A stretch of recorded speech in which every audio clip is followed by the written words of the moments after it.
Hey, what's up mga boss? Magandang araw sa lahat. So yun, isang mabilisang quick job ang gagawin natin ngayon. Ford Raptor 2019 model. Yan, makikita natin mga boss, tumawag sa atin yung client. At ito, may problema yung unit niya. Patay-patay ito at saka fuel knock yung andar nito. Ayan, so dito is in-scan na natin. Nakita na natin yung trouble code nito mga boss, at ito na yung kanyang pag-scan. Hindi lang natin na-videohan yung pag-andar ng makina kasi nga mabilisan lang yung trabaho na to.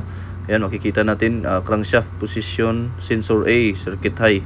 So ito yung problema dito mga boss, at wala nang paligoy-ligoy pa. Ayan, meron na agad na parts dito na crankshaft sensor. Ayan, brand new yan, original. Ayan, makikita nyo mga boss with harness. So, tinanggal na ng kasama natin na si Jan. Ayan, makikita nyo, tanggal na yung kanyang crankshaft sensor. So kung makikita natin mga boss, pinalitan natin to dahil ito na talaga yung suspect. So ayan, ikakabit na ng kasama natin. So dapat brand new talaga mga boss, at saka siyempre original talaga yung bilhin natin para all goods yung performance talaga sa makina.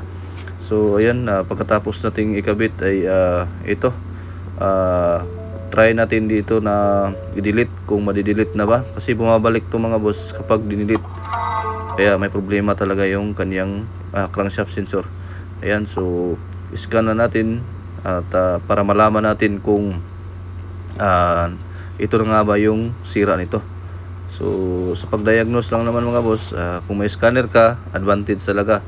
So sa mga unit na may electronics, dapat meron kayong scanner talaga.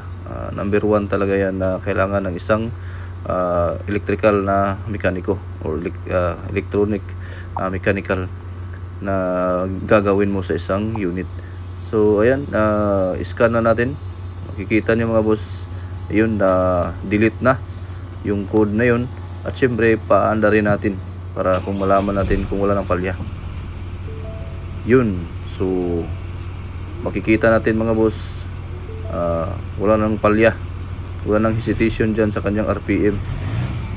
Yan, RPM para mo mas malaki yung labor natin. Yan, so quick job lang to, napakabilis lang nitong palitan. No need to program na. Yan, bilis lang. So all goods na yung kanyang RPM, wala nang fuel knock. At syempre wala na rin yung patay-patay kasi na-address na yung problema. So quick job lang, salamat pala kay boss na tumawag sa atin. Ayan, scan muna natin uli kung may trouble code pa ba yung kanyang PCM. Ayan, so merong sa BCM isa, pero minimal lang